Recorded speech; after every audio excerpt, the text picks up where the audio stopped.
പ്രസിദ്ധ തിരക്കഥാകൃത്താണ് ശിഹാബ് വടകര.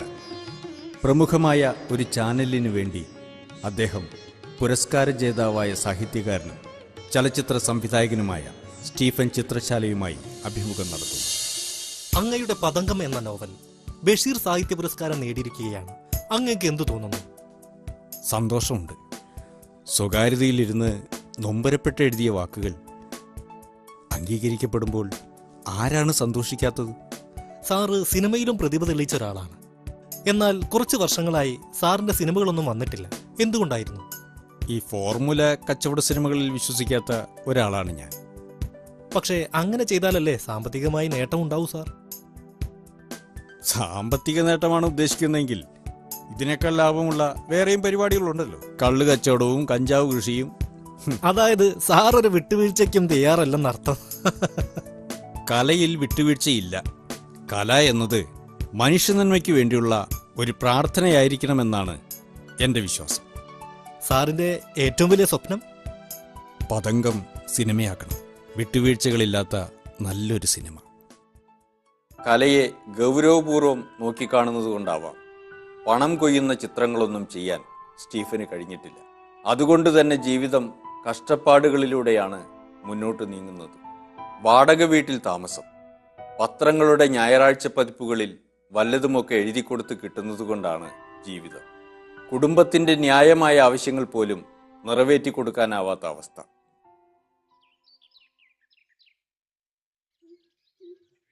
അപ്പാ, എന്താടാ? ഒരു കാര്യം പറയാനുണ്ട്. പറയുമോനെ. അപ്പാ, അടുത്ത ആഴ്ച കൂട്ടുകാരത്ത് ടൂറിന് പോകുന്നുണ്ട്. ടൂറിനോ? ആ, ഊട്ടിക്ക്. എനിക്കും പോകണം. എത്ര രൂപ വേണം? ഒരു 5000. ബെന്നി, ഈ വീടിന്റെ അവസ്ഥയൊക്കെ അറിഞ്ഞിട്ട് തന്നെയാണോ നീ പറയുന്നത്? നമ്മൾ എങ്ങനെ ജീവിക്കണമെന്ന് നിനക്കറിഞ്ഞൂടെ? തുടങ്ങി കഷ്ടപ്പാട് പറയാനായിട്ട്. ഞാൻ പോവാ. കൂട്ടുകാരുടെ കൂടെ വിനോദയാത്രയ്ക്ക് പോകുവാനും മുന്തിയ മൊബൈൽ ഫോൺ കിട്ടുവാനുമൊക്കെ സ്റ്റീഫന്റെ മകൻ ആഗ്രഹിച്ചു. ആ ആഗ്രഹങ്ങളൊന്നും സഫലമാക്കാൻ സ്റ്റീഫന് കഴിയുമായിരുന്നില്ല. ഒഴിഞ്ഞ കഴുത്തുമായി നിൽക്കുന്ന ഭാര്യയ്ക്ക് ആഭരണങ്ങളും വില കൂടിയ സാരിയും വാങ്ങിക്കൊടുക്കുന്നതിലും അയാളൊരു പരാജയമായിരുന്നു.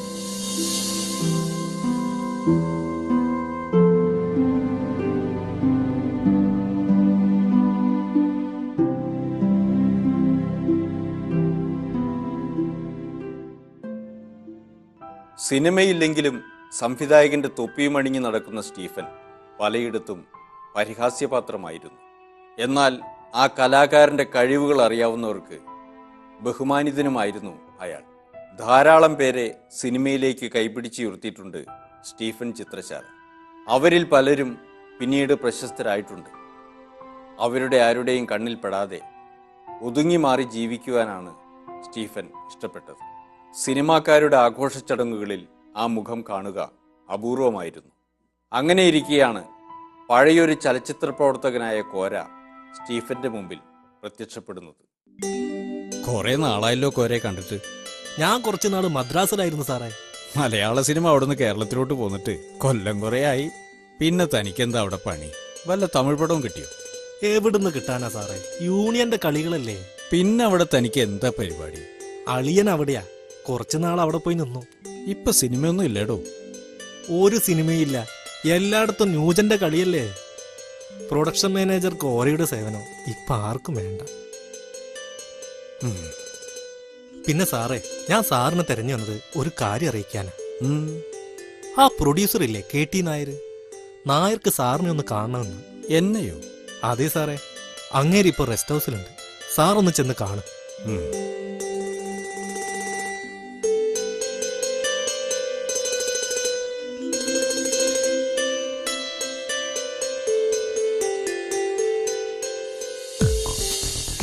ഇദ്ദേഹമാണ് പ്രമുഖ ചലച്ചിത്ര നിർമ്മാതാവായ KT നായർ. പ്രേക്ഷക ലക്ഷങ്ങളെ ആവേശം കൊള്ളിച്ച ഒട്ടനവധി കമേഴ്ഷ്യൽ സിനിമകൾ പുറത്തിറക്കിയ KT ഫിലിംസിന്റെ അമരക്കാരൻ.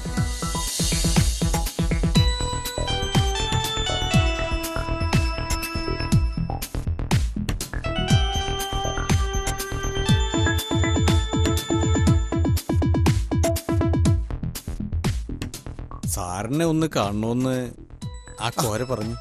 ഇരിക്ക് സ്റ്റീഫൻ, ആ ഇരിക്ക്. പതംഗം സിനിമയാക്കണമെന്ന് താൻ കുറെ നാളായി ആഗ്രഹിക്കുന്നതല്ലേ? അതെ സാർ. സ്ക്രിപ്റ്റൊക്കെ ചെയ്തോ? സ്ക്രിപ്റ്റ് നേരത്തെ ചെയ്തു വെച്ചിരിക്കുക. ഗുഡ്. അത് ചിത്രമാക്കാൻ ഞാൻ പണം മുടക്കിയാലോ? സാറോ? അത്ഭുതപ്പെടണ്ട, ഞാൻ തന്നെ. കമേഴ്സ്യൽ സിനിമയുടെ ആളാണല്ലോ സാറ്. അതിനെന്താ സ്റ്റീഫ, കലാമൂല്യമുള്ളൊരു ചിത്രം എനിക്കെടുത്തുകൂടെ? നല്ല തീരുമാനം. കുറെ കാലമായുള്ള എൻ്റെ ഒരു സ്വപ്നമാണത്. സ്റ്റീഫൻ അതിനുള്ള കാര്യങ്ങൾ നോക്കിക്കോ. ലൊക്കേഷനും ടെക്നീഷ്യനും ആർട്ടിസ്റ്റും ഒക്കെ മനസ്സിലുണ്ടല്ലോ. ലൊക്കേഷൻ ഒറ്റപ്പാലം നന്നായിരിക്കും. അവിടുത്തെ പച്ചപ്പും ഭാരതപ്പുഴയും ഒക്കെ കൊള്ളാം. ഞാൻ മുമ്പ് അവിടെ ഒരു പടം ചെയ്തിട്ടുണ്ട്. ഉം. പക്ഷെ സ്റ്റീഫ, ഒരു കണ്ടീഷനുണ്ട്. പടത്തിന് ഞാൻ പണം മുടക്കും. ഒരു ആർട്ട് പടമായതുകൊണ്ട് കഴിയാവുന്നത്ര ചെലവ് കുറയ്ക്കണം. തീർച്ചയായും സാർ. മാത്രമല്ല, പടം ഓടി എന്തെങ്കിലും വരുമാനം കിട്ടിയാലേ തനിക്ക് ഞാൻ പ്രതിഫലം തരൂ. സമ്മതമാണോ? സമ്മതമാണ്. ആ നിബന്ധന സ്റ്റീഫന് സമ്മതമായിരുന്നു. കാരണം പതംഗത്തിന്റെ ചലച്ചിത്രവൽക്കരണം അത്രയേറെ ആ സംവിധായകൻ ആഗ്രഹിച്ചിരുന്നു. അതുകൊണ്ട് തന്നെ പ്രതിഫലത്തെക്കുറിച്ചുള്ള ചിന്ത ആ മനുഷ്യനില്ലായിരുന്നു. എന്റെ നായർ സാറേ, നമ്മളൊരു ബിഗ് ബഡ്ജറ്റ് പടം ചെയ്യാൻ തീരുമാനിച്ചു. അതിൻ്റെ ഇടയിൽ ഇതിന് വേറൊരു പടം. അത് നിനക്കറിയാഞ്ഞിട്ടാ ശങ്കരേ. ഒന്നും കാണാതെ അന്തോണി കുളത്തിൽ ചാടില്ലെന്ന് കേട്ടിട്ടില്ലേ? സാർ ഒന്ന് തെളിച്ചു പറ, എന്തു പടാ, ആരാ ചെയ്യുന്നേ? ഒരു ആർട്ട് ഫിലിം. അതേടോ, അത് ചെയ്യുന്നത് സ്റ്റീഫൻ ചിത്രശാല. ആ, അതെന്തായാലും നന്നായി സാറേ. അയാളുടെ പതംഗം എന്ന നോവലാണ് ചിത്രമാക്കുന്നത്. സാറിന് പുണ്യം കിട്ടും. സ്റ്റീഫൻ സാറ് എത്ര കാലം ഒരു ഫിലിം ചെയ്തിട്ട് ഒരു അവസരം കൊടുക്കുന്നത് നല്ലതാ. വലിയ വലിയ പടങ്ങൾ ചെയ്യുന്നതിനിടയിൽ ചെറിയ ചെറിയ കലാവിസ്ഫോടനങ്ങൾ, അത്രേ ഉള്ളൂ. എനിക്കും അവാർഡൊക്കെ കിട്ടണ്ടേടോ. അവാർഡ് ഉറപ്പല്ലേ? സ്റ്റീഫൻ സാറ് എന്താ സാധനം. KT നായർ വമ്പൻ പ്രൊഡ്യൂസർ അല്ലേ സാറേ? സാറ് ധൈര്യമായിട്ട് മുന്നോട്ട് നീങ്ങ്. സൂപ്പർ സ്റ്റാറിന്റെ ഡേറ്റ് തന്നെ പിടിക്കാം. സൂപ്പർ താരം ഒന്നും വേണ്ട കോരെ. ഇത്രയും നല്ലൊരു സുവർണാവസരം കിട്ടിയിട്ടോ? കണ്ടുമടുത്ത മുഖങ്ങളല്ല, കഥാപാത്രങ്ങളാണ് നമുക്ക് വേണ്ടത്. എന്റെ സാറേ, സാറൊന്ന് മറിച്ച് ചിന്തിക്ക്. ഓരോരുത്തർ സൂപ്പർ താരങ്ങളുടെ ഡേറ്റ് കിട്ടാൻ മരിച്ച് നടക്കുക. കോരെ, സൂപ്പർ സ്റ്റാർ എന്ന് പറഞ്ഞ് ഭ്രമിക്കല്ലേ. നമുക്ക് ഈ പടത്തില് അവരൊന്നും വേണ്ട. കഴിവുള്ള പുതുമുഖങ്ങളെ കിട്ടാൻ വലിയ പാടാ. ഇത്തിരി പരിശീലിപ്പിക്കേണ്ടി വരും, അത്രേ ഉള്ളൂ. വലിയ പാടാവും. താൻ കണ്ടിട്ടില്ലേ എത്രയെത്ര ജൂനിയർ ആർട്ടിസ്റ്റുകളുണ്ട് ഇവിടെ. അവരിലും കഴിവുള്ളവരുണ്ട്. കണ്ടെത്താൻ ഇത്തിരി പണിയാണെന്ന് മാത്രം. അത് തന്നെയാ ഞാനും പറഞ്ഞത്. താൻ എന്തായാലും ഒരു പരസ്യം കൊടുക്ക്. അഭിനയിക്കാൻ പറ്റിയവർ വരും. ശരി സാർ. സ്റ്റീഫ, ഫേമസ് ആയിട്ടുള്ള ആർട്ടിസ്റ്റുകളെ വെക്കുന്നതിൽ എന്താ തെറ്റ്? പൈസ മുടക്കാൻ ഞാൻ റെഡിയാണല്ലോ. വെൽ നോൺ ആർട്ടിസ്റ്റുകളെ വെക്കുന്നതിൽ തെറ്റൊന്നുമില്ല. പക്ഷെ എനിക്ക് തോന്നണത് നമ്മുടെ കഥയ്ക്ക് നല്ലത് മുൻപരിചയമില്ലാത്ത മുഖങ്ങളാണെന്ന്. അതുകൊണ്ടുള്ള ഗുണമെന്താ? നോൺ ആക്ടേഴ്സിനെ വെക്കുന്നത് റിസ്ക് അല്ലേ? അല്പം റിസ്ക് ഉണ്ട്. കഥാപാത്രങ്ങൾക്ക് പകരം കാണികൾ താരങ്ങളെ കാണില്ല എന്നൊരു ഗുണവുമുണ്ട്. സാറിനറിയോ, വിദേശ ഫിലിം ഫെസ്റ്റിവലുകളിൽ ചിത്രം പോകുമ്പോൾ അതിലെ താരങ്ങളെയല്ല കഥാപാത്രങ്ങളെയാണ് ജനം കാണുക. ഒക്കെ തന്റെ ഇഷ്ടം, തന്റെ ധൈര്യം. ഇന്ത്യയുടെ കൾച്ചർ പ്രതിഫലിപ്പിക്കുന്ന ചിത്രങ്ങളാണ് വിദേശികൾ ഇന്ത്യയിൽ നിന്ന് പ്രതീക്ഷിക്കുന്നത്, അല്ലാതെ താരങ്ങളുടെ കെട്ടുകാഴ്ചയല്ല. ഞാൻ പറഞ്ഞല്ലോ, തന്റെ ഇഷ്ടം, തന്റെ ധൈര്യം. താരമൂല്യത്തിൽ വിശ്വസിച്ച നിർമ്മാതാവായിരുന്നു നായർ. താരങ്ങളില്ലാത്തൊരു ചിത്രത്തെപ്പറ്റി അയാൾക്ക് ചിന്തിക്കാൻ പോലും കഴിയുമായിരുന്നില്ല. KT ഫിലിംസിന്റെ ചിത്രങ്ങളിൽ അഭിനയിക്കാൻ താരങ്ങൾക്കും വലിയ താല്പര്യമുള്ള കാര്യമാണ്. പ്രശസ്തരായ വലിയ നടീനടന്മാരെ വെച്ച് സിനിമയെടുക്കാമെന്ന് നായർ പലതവണ സ്റ്റീഫനെ പറഞ്ഞ് ബോധ്യപ്പെടുത്താൻ ശ്രമിച്ചു. പക്ഷേ കഥാപാത്രങ്ങൾക്ക് പറ്റിയ പുതുമുഖങ്ങളെ കണ്ടെത്തുന്നതിലായിരുന്നു സ്റ്റീഫന് താല്പര്യം. ഒടുവിൽ സ്റ്റീഫന്റെ താല്പര്യത്തിന് നായർ വഴങ്ങി. പുതുമുഖങ്ങളുടെ അഭിനയശേഷി പരിശോധിക്കുന്നതിൽ വിചിത്രവും തൻ്റേതു മാത്രവുമായ ചില രീതികളുണ്ടായിരുന്നു സ്റ്റീഫൻ ചിത്രശാലയ്ക്ക്.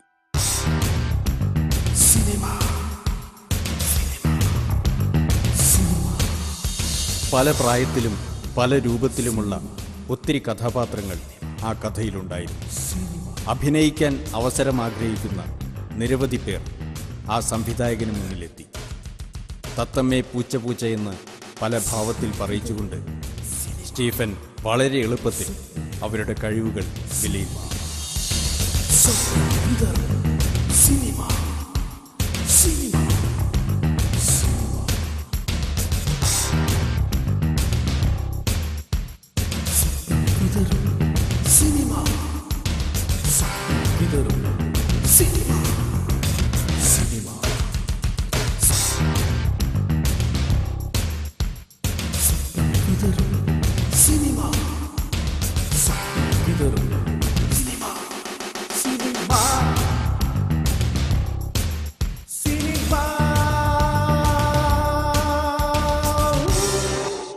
ഇത് ശരിയാവാപ്പാ. പിന്നെ ശരിയാവാതെ നായകനെ ഇതുവരെ കിട്ടില്ല എന്ന കേട്ടെ. തത്തമ്മേ പൂച്ച പൂച്ച എന്ന് പറയുന്ന നായകനെ കിട്ടാൻ ഇപ്പൊ എന്താ ബുദ്ധിമുട്ട്? ബുദ്ധിമുട്ടുള്ളതുകൊണ്ടല്ലേ കിട്ടാത്തത്. ചിലപ്പോ അവർക്ക് സൗന്ദര്യം ഇല്ലാത്തോണ്ടാവും. എടാ സൗന്ദര്യം കിട്ടാന്ന് വെച്ചാൽ അത്ര എളുപ്പമൊന്നുമല്ല. നമ്മുടെ അപ്പനപ്പൂപ്പന്മാരായിട്ട് സുന്ദരന്മാരടാ. അത് എനിക്കും നിനക്കും കിട്ടിയിട്ടുണ്ട്. അപ്പൊ സ്റ്റീഫ് സാറിന്റെ പടത്തിൽ അവസരം കിട്ടാൻ സാധ്യത ഉണ്ടല്ലേ അപ്പ? ഉണ്ടടാ, നമ്മള് സുന്ദരന്മാരല്ലേ. അപ്പൻ രാവിലെ പല്ല് തേച്ചില്ലപ്പാ? ഉവടാ, സത്യായിട്ടു. പല്ല് തേച്ചില്ലെങ്കിൽ ദൈവത്തെ ഓർത്ത് സാറിന് മുമ്പിൽ വായ തുറക്കല്ലേ അപ്പ? തേച്ചതാടാ. എങ്കി വാപ്പാ.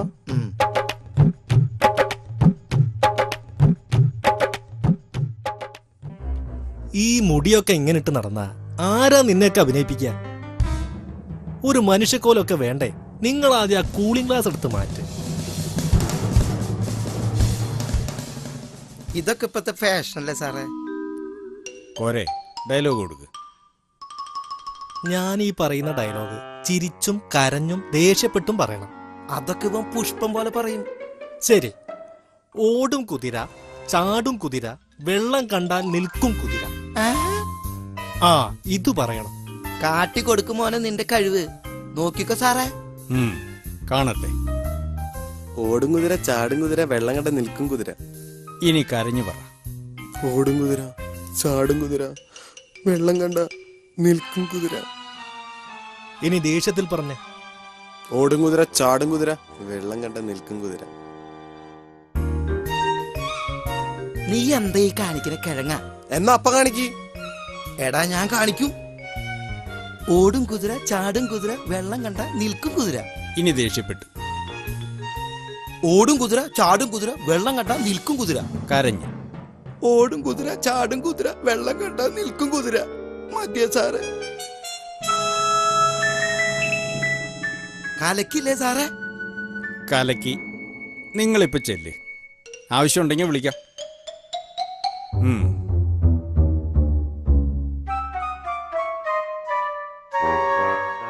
കഥാപാത്രങ്ങൾക്ക് പറ്റിയ പുതുമുഖങ്ങളെ തേടിക്കൊണ്ടിരിക്കുമ്പോഴാണ് സ്റ്റീഫൻ വെള്ളിക്കുളം സുഗു എന്ന പഴയ പാട്ടെഴുത്തുകാരനെ കണ്ടുമുട്ടുന്നത്.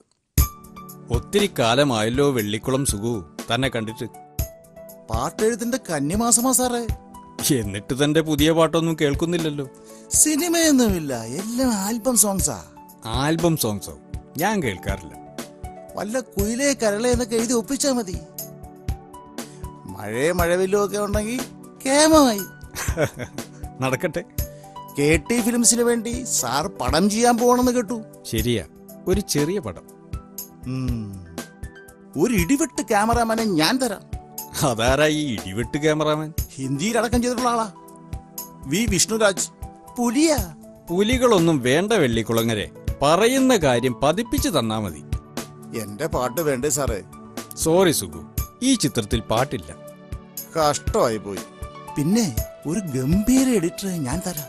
മാജിക്കുകാരനാ. മാജിക്കുകാരനൊന്നും വേണ്ട, പറയുന്ന ഷോട്ടുകൾ കൂട്ടി ഒട്ടിച്ചു തന്നാ മതി. എങ്കിൽ ഒരു ചെറുപ്പക്കാരനെ ഞാൻ പറഞ്ഞേക്കാം.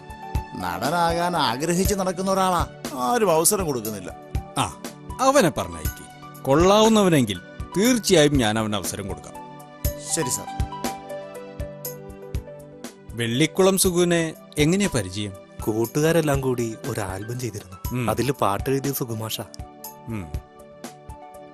നീ ഇതിനു മുമ്പ് അഭിനയിച്ചിട്ടുണ്ടോ? ആ ആൽബത്തിൽ നായകന്റെ കൂട്ടുകാരനായിട്ട് അഭിനയിച്ചു. നാടകം? സ്കൂളിൽ പഠിക്കുമ്പോൾ ചെറിയൊരു വേഷം ചെയ്തിട്ടുണ്ട്, യൂത്ത് ഫെസ്റ്റിവലിന്. അതെന്തു വേഷമായിരുന്നു? സിദ്ധാർത്ഥ രാജകുമാരൻ. കൊള്ളാമല്ലോ. സാർ, എനിക്കൊരു അവസരം തരണം. വേറെ എവിടെയും നീ ശ്രമിച്ചില്ലേ? ഒത്തിരി ഓഡീഷന് പോയതാ സാറേ, എവിടെയും കിട്ടിയില്ല. അത് ശരി. സാർ എനിക്കൊരു ക്ലാസ് തന്നാ ഞാൻ നന്നാവും സാറേ. ശരി, നമുക്ക് നോക്കാം. വെള്ളിക്കുളങ്ങര പറഞ്ഞയച്ച ആളല്ലേ. Thank you sir. വളരെ സാമ്പത്തിക ശേഷിയുള്ള ഒരു കുടുംബത്തിലെ അംഗമാണ് ദേവദാസ്. മാതാപിതാക്കൾ ഡോക്ടർമാരാണ്. മകനെയും ഒരു ഡോക്ടറാക്കാൻ അവർ ആഗ്രഹിച്ചു. പക്ഷേ മകന്റെ ജീവിത ലക്ഷ്യം അറിയപ്പെടുന്ന ഒരു ചലച്ചിത്ര നടനാവുക എന്നതായിരുന്നു. ചിത്രനിർമ്മാണവുമായി ബന്ധപ്പെട്ട കാര്യങ്ങൾ അങ്ങനെ മുന്നോട്ട് നീങ്ങവേ ഒരു സംഭവമുണ്ടായി. സ്റ്റീഫന്റെ മകൻ ഒരു ബൈക്ക് അപകടത്തിൽപ്പെട്ട് ആശുപത്രിയിലായി. ചികിത്സയ്ക്ക് വലിയൊരു തുക വേണം. പല വാതിലുകളിലും മുട്ടിയെങ്കിലും ഒരു വാതിലും അയാൾക്ക് വേണ്ടി തുറക്കപ്പെട്ടില്ല. ഒടുവിൽ ചിത്രനിർമ്മാതാവായ നായരെ തന്നെ സമീപിക്കുവാൻ സ്റ്റീഫൻ തീരുമാനിച്ചു. വേറെ ഒരു മാർഗവും ഇല്ലാത്തതുകൊണ്ട് സാറേ. അത് ശരി. അപ്പോൾ നമ്മൾ തമ്മിലുള്ള കരാറൊക്കെ താൻ മറന്നോ? മറന്നിട്ടല്ല, ഗതികേട് കൊണ്ടാ. സ്റ്റീഫ, ആണുങ്ങളായാൽ വാക്ക് പാലിക്കണം. അതിപ്പോ മല മറിഞ്ഞു വരുന്നു എന്ന് പറഞ്ഞാലും വാക്ക് പാലിക്കണം.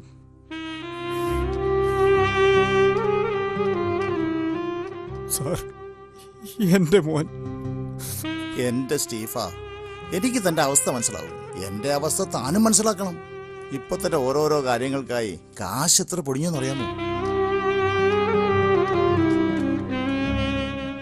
സ്റ്റീഫ, വല്ല 10,000-25,000 ആണെങ്കിൽ ഞാൻ തരാം. വേറൊന്നും എന്നെ കൊണ്ട് പറ്റില്ല. വലിയ തുകയാവുമെന്നാ ഡോക്ടർ പറഞ്ഞത്. എന്റെ ഭാഗത്തുനിന്ന് പറയാനുള്ളതൊക്കെ ഞാൻ പറഞ്ഞു. നോട്ടടിക്കുന്ന യന്ത്രമൊന്നും എന്റെ കയ്യിലില്ല. താൻ ചെല്ല്.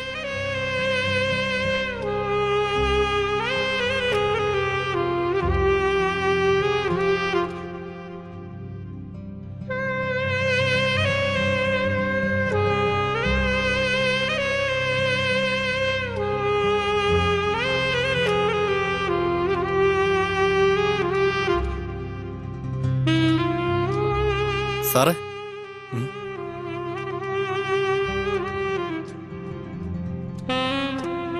കാശ് വല്ലതും ശരിയായോ സാറേ? ഇല്ല മോനെ. സാറ് വിഷമിക്കാതെ, ദൈവം അനുഗ്രഹിച്ച് എന്റെ കുടുംബത്തിൽ ആവശ്യത്തിന് പണമുണ്ട്. 1-2 ലക്ഷം രൂപ ഞാൻ സഹായിക്കാം. ഇന്ന് തന്നെ അതിനുള്ള ഏർപ്പാട് ചെയ്യാം സാറേ. ദൈവമായിട്ടാ നിന്നെ എന്റെ മുന്നിൽ കൊണ്ടുവന്നത്. സാർ അതെനിക്ക് തിരിച്ചു തരണ്ട. പടത്തിന്ന് വല്ലതും കിട്ടാതിരിക്കില്ല. അപ്പൊ ഞാൻ നിന്റെ കടം വീട്ടുകയും ചെയ്യും. അതൊന്നും ഇപ്പൊ പറയണ്ട. സാറിന്റെ മോന്റെ ചികിത്സ നടക്കട്ടെ. സാർ വാ സാറേ. അങ്ങനെ ദേവദാസ് എന്ന ആ ചെറുപ്പക്കാരന്റെ സഹായം കൊണ്ട് സ്റ്റീഫൻ ചിത്രശാല തന്റെ ജീവിതത്തിലെ ഏറ്റവും ദുഷ്കരമായ ഒരു പ്രതിസന്ധി ഘട്ടത്തെ തരണം ചെയ്തു. മകന്റെ ഓപ്പറേഷൻ നടക്കുകയും അവൻ പരിപൂർണ സുഖം പ്രാപിക്കുകയും ചെയ്തു. തന്റെ ചിത്രത്തിന് പ്രതിഫലം ലഭിക്കുമ്പോൾ ദേവദാസിന്റെ പണം തിരിച്ചു കൊടുക്കാമെന്ന് സംവിധായകൻ കണക്കുകൂട്ടി.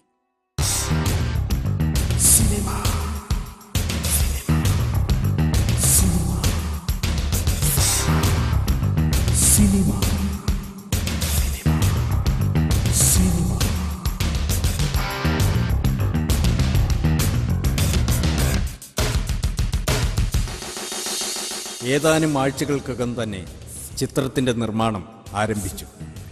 താൻ മനസ്സിൽ വിഭാവനം ചെയ്തതുപോലെ തന്നെ സ്റ്റീഫൻ ചിത്രശാല ഓരോ രംഗവും ക്യാമറയിൽ പകർന്നു.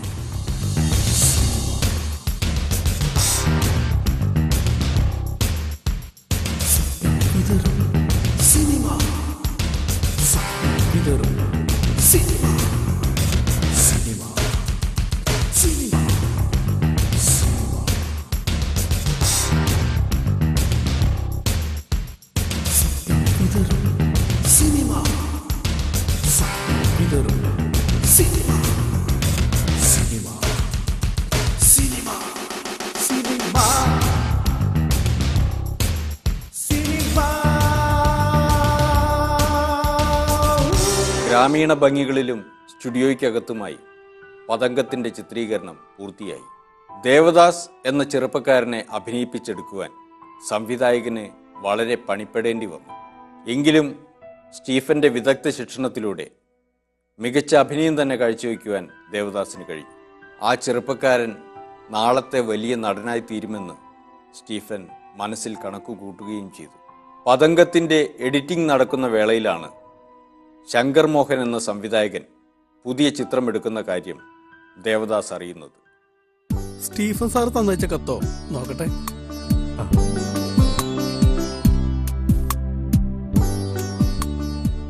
ശങ്കര, ഈ കത്തുമായി വരുന്നത് എൻ്റെ ശിഷ്യൻ ദേവദാസാണ്. എൻ്റെ പതംഗം എന്ന ചിത്രത്തിൽ നല്ലൊരു വേഷം ചെയ്തു. അവനെപ്പറ്റി ഒറ്റ കാര്യമേ എനിക്ക് പറയാനുള്ളൂ, നല്ല നടനാണ്. നിന്റെ പുതിയ ചിത്രത്തിൽ അവനൊരു വേഷം കൊടുക്കണം എന്ന് സ്റ്റീഫൻ ചിത്രശാല. ഒരു സംശയം വേണ്ട ദേവദാസേ, എന്റെ പുതിയ ചിത്രത്തിൽ നീ ഉണ്ടായിരിക്കും. Thank you sir. എനിക്ക് സിനിമയിലേക്ക് വഴി തുറന്നു വന്ന സാറാ. അദ്ദേഹം ഇങ്ങനെ ഒരു കാര്യം പറയുമ്പോ ചെയ്യാതിരിക്കാൻ പറ്റുമോ? Thank you sir. ദേവദാസ് എന്ന ചെറുപ്പക്കാരൻ്റെ താരപദവിയിലേക്കുള്ള കുതിപ്പ് ഇവിടെ ആരംഭിക്കുന്നു. ചലച്ചിത്ര നഭസിൽ ദേവദാസ് ഒരു നക്ഷത്രമായി ഉദിച്ചുയർന്ന് മിന്നിത്തിളങ്ങിയത് സ്വപ്നവേഗത്തിലായിരുന്നു. പതംഗത്തിൻ്റെ എല്ലാ ജോലികളും പൂർത്തിയായി. എന്നാൽ നിർമ്മാതാവായ KT നായർക്ക് വേറെ ചില തിരക്കുകൾ വന്നതിനാൽ പതംഗത്തിലുള്ള ശ്രദ്ധ വിട്ടു. അത് സൗകര്യം പോലെ പുറത്തിറക്കാമെന്ന് അയാൾ കരുതി.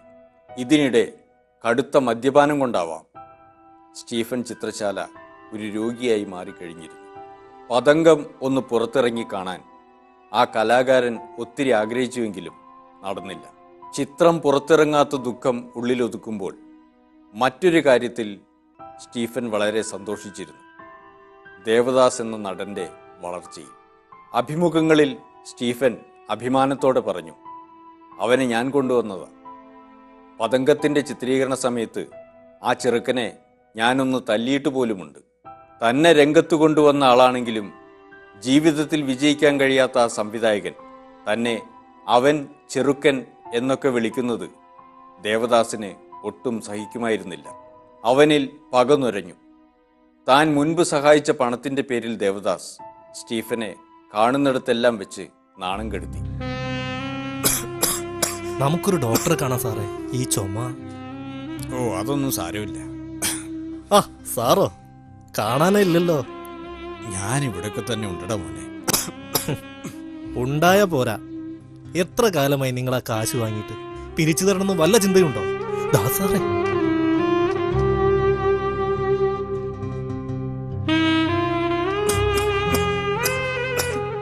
ഇത് ഞങ്ങൾ തമ്മിലുള്ള കാര്യം. താൻ ചെല്ല്.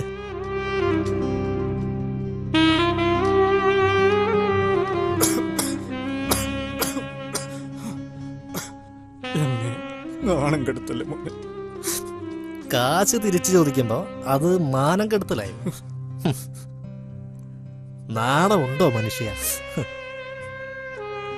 എന്താ പറയണ്ടെന്ന് എനിക്കറിയില്ല. ഒരു നിവൃത്തിയില്ലല്ലോ മോനെ.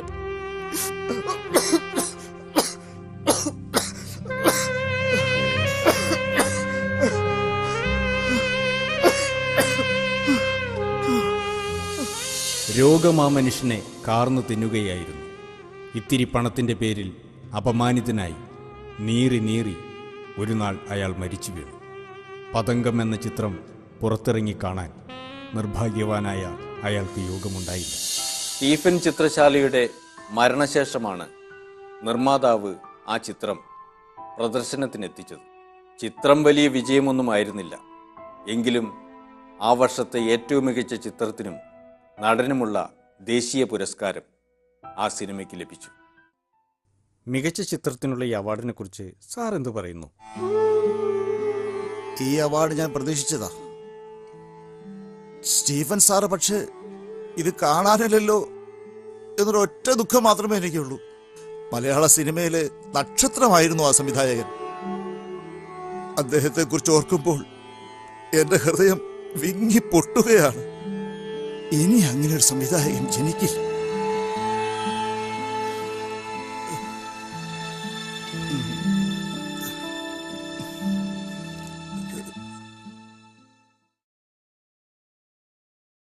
പതംഗത്തിലൂടെ ഇന്ത്യയിലെ ഏറ്റവും മികച്ച നടനുള്ള നാഷണൽ അവാർഡ് താങ്കൾക്ക് കിട്ടിയിരിക്കുന്നു. ഈ അവസരത്തിൽ പെട്ടെന്ന് എന്താണ് പറയാനുള്ളത്? സ്റ്റീഫൻ സാറാണ് എനിക്ക് ആ വേഷം തന്നത്. സ്റ്റീഫൻ സാറിന്റെ കഥാപാത്രം ഡയലോഗുകൾ എല്ലാം. എന്നിട്ട് അദ്ദേഹം മരിച്ചപ്പോൾ താങ്കൾ എവിടെ കണ്ടില്ലല്ലോ? ഞാൻ നുണ പറയുന്നില്ല, മനഃപൂർവ്വം വരാതിരുന്നതാ. കാരണം എന്റെ അഹങ്കാരം, നന്ദികേട്. ഞാൻ ഈ അവാർഡ് അദ്ദേഹത്തിന്റെ കാൽക്കൽ സമർപ്പിക്കുന്നു. സ്റ്റീഫൻ സാറില്ലെങ്കിൽ ഞാനില്ല. അദ്ദേഹത്തെ ഞാൻ ഒത്തിരി വേദനിപ്പിച്ചു. അദ്ദേഹമാണ് എന്നെ. രാജ്യത്തെ ഏറ്റവും മികച്ച നടനായി തിരഞ്ഞെടുക്കപ്പെട്ട ദേവദാസിന്റെ വാക്കുകൾ ആത്മാർത്ഥമായ കുറ്റബോധത്തിൽ നിന്ന് ഉയർകൊണ്ടതായിരുന്നു. അല്പം പണം കൊടുത്തതിൻ്റെ പേരിൽ നിർധനനായ ആ സംവിധായകനെ താൻ ഉപയോഗിക്കുകയായിരുന്നില്ലേ എന്ന ചിന്ത ദേവദാസിനെ വേട്ടയാടി. ആ പാവ മനുഷ്യനിൽ നിന്ന് നേടാവുന്നതെല്ലാം നേടിക്കഴിഞ്ഞപ്പോൾ താൻ ആ പണം തിരികെ ചോദിച്ചു. പറ്റാവുന്നിടത്തോളം അപമാനിച്ചു. നീറി നീറി ആ കലാകാരൻ മരിച്ചു. സ്വാർത്ഥതയുടെയും നന്ദികേടിൻ്റെയും ശപിക്കപ്പെട്ട അവസ്ഥകൾ പങ്കുവയ്ക്കുകയാണ് ഈ കഥ. നിസ്വാർത്ഥമായ സ്നേഹമാണ് യഥാർത്ഥ ഗുരുദക്ഷിണയെന്നും ഈ കഥ പറഞ്ഞു വയ്ക്കുന്നു. നന്മ തേടുന്ന മറ്റൊരു കഥയുമായി വീണ്ടും കാണാം. നന്ദി, നമസ്കാരം.